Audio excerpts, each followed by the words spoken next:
It's been literally years since I posted an LGBTQ plus fiction review, but recently I read something that I felt like sharing.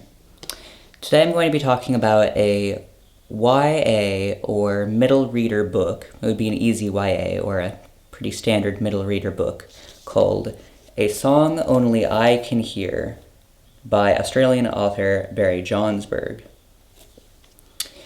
A warning, there will be spoilers in this video because there's really no way to review this particular book without spoilers.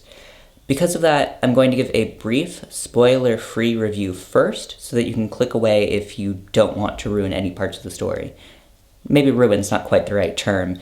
I think that you can enjoy this book fully even while knowing about some of the plot twists.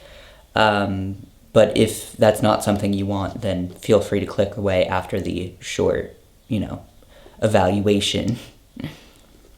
A Song Only I Can Hear follows 13-year-old Rob Fitzgerald through a journey to find himself, a series of challenges texted to him by a mysterious stranger, and his first love. It's fast-paced with memorable characters and humor. The writing style in particular is lighthearted in a very delightful way.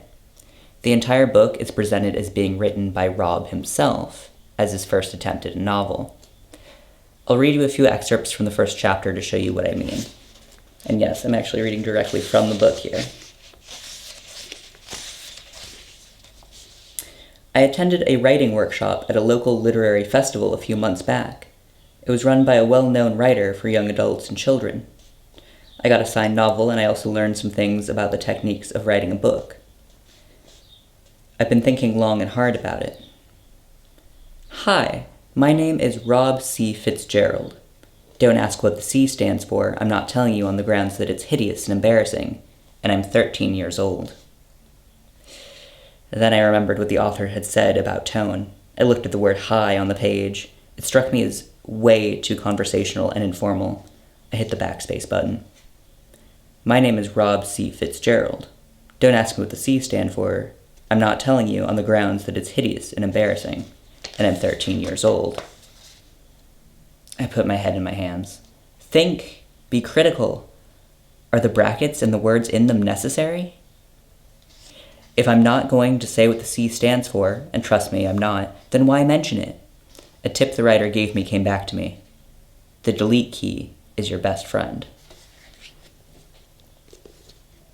Rob's writing style and personal commentary show up throughout the entire book, turning this YA novel into Rob's very own, lightly fictionalized memoir. This keeps the tone light and humorous even as Rob deals with some pretty heavy subjects. But beware, Rob is not an entirely reliable narrator. This leads to some odd and improbable scenes that I had mixed feelings about. They pulled me abruptly out of the story while I was reading it originally, but they are explained rather eloquently and elegantly through a twist at the end of the book. But don't worry, that's getting ahead of ourselves.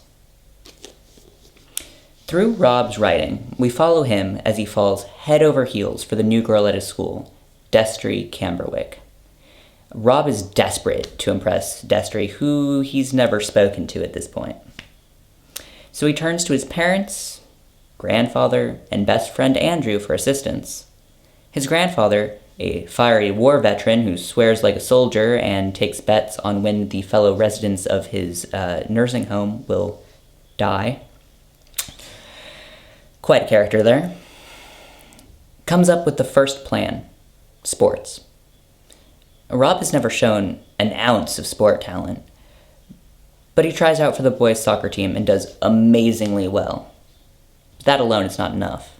Not yet. He needs to make a big impression to win Destry over. He needs to win the game. This is when Rob starts getting texts from an unknown number. The first reads, on page 62, "Do not fear fear. Its only purpose is to let you know that something is worth doing. May fortune smile on you in the game tomorrow, Rob." With the help of Andrew, his family, and the unknown texter, Rob faces challenge after challenge. He excels at soccer, becomes a vegetarian, experiments with activism, and enters the school talent show. Along the way, he becomes braver and more self-confident, and his panic attacks, which were previously debilitating, become easier to manage. And he catches Destry's attention. That's not the end, though. The book still has a twist in store. Or two. Or three, depending on how we count them. Now, let's talk about the twists, and why this book belongs in an LGBTQ+ book review. I won't reveal every twist, there is a few of them, but just a heads up that there is a major character death towards the end of the book, and that the themes of grief, depression, and transphobia are all dealt with. Now this is where you're going to want to click away if you don't want to hear anything that could be conceived as a spoiler. I'll give you a moment to do that now. So what is the twist? What's this big reveal we've all been waiting for? Rob's a trans boy.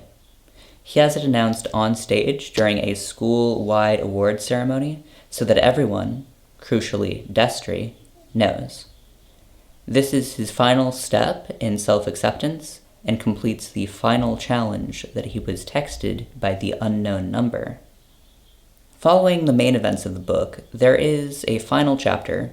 I'm tempted to say epilogue, though it's not labeled as such, where Rob discusses his manuscript with his therapist, a character that we haven't seen up to this point.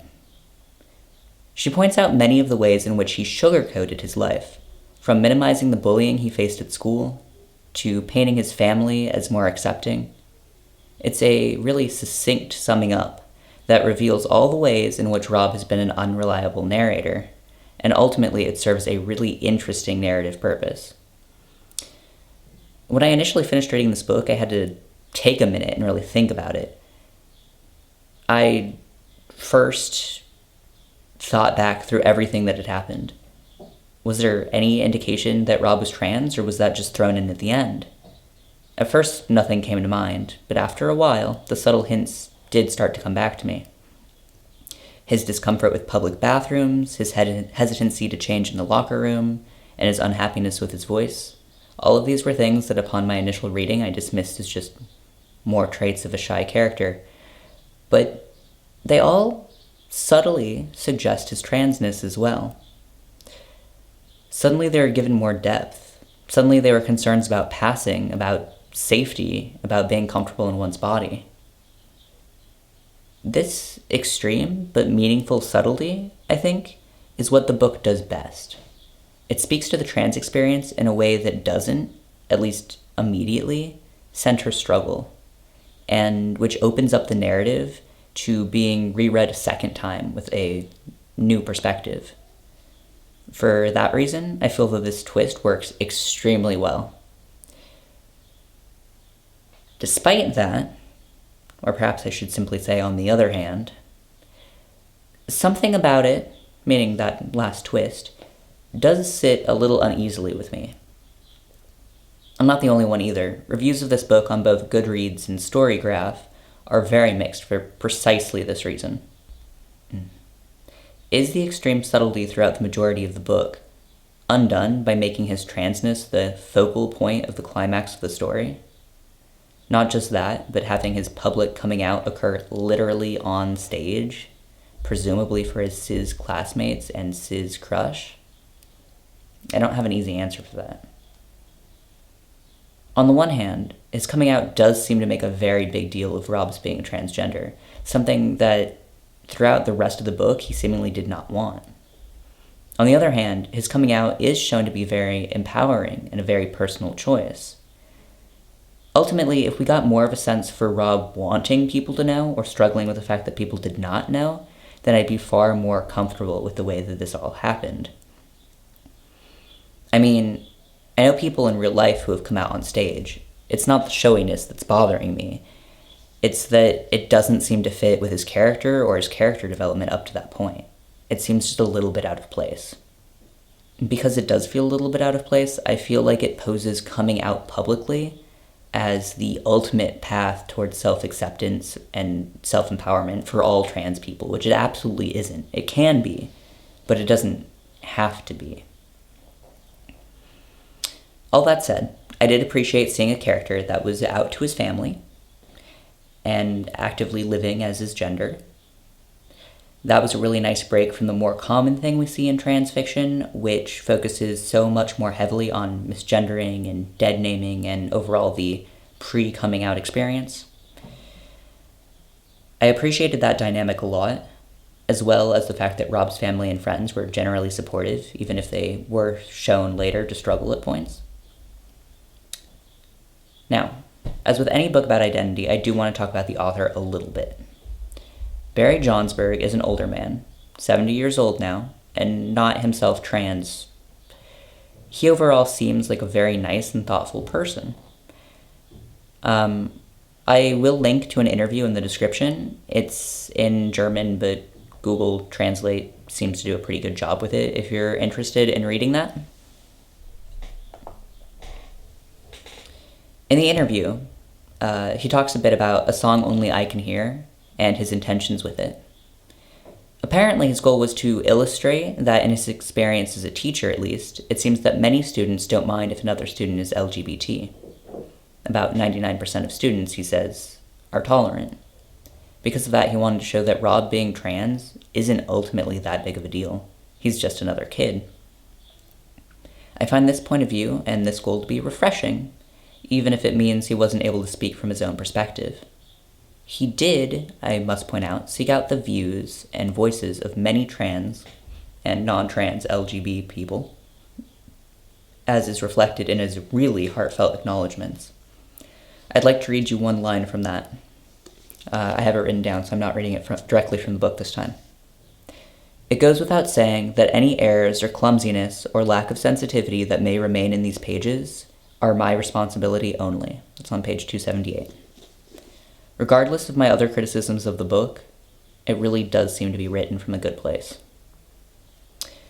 To wrap this up, I'd rate the book a 4 out of 5. It was enjoyable and mostly lighthearted to read. That also left me with a bit to think about. I would, however, recommend it mainly to people who already have a foundational understanding of what it means to be trans, because that's not covered very heavily in the book, and it may be a bit confusing to people who aren't familiar with the topic at all. The abrupt coming out scene and brief summing up chapter, particularly, could be confusing to people that don't, for example, know what trans means in the first place. Unless it's used as a further jumping off point. That said, if you know someone who doesn't have any foundation in trans experiences at all, but who likes YA novels, I would definitely recommend that you have them read this and then talk to them about it. That could be a great way to open up a dialogue and a conversation, either with a younger reader or with an adult who likes YA novels, because it is a very accessible text, and Rob is a very sympathetic character. In that way, you could get someone who doesn't have any familiarity with trans issues to connect to this character and then be open to a discussion on the matters of gender and identity and transition. If you have any other books you think I should read and you'd like to have me review, please leave them in a comment. Even if you don't, it would be super helpful if you leave a comment. Even if it's just emoji, anything, it really helps with the algorithm.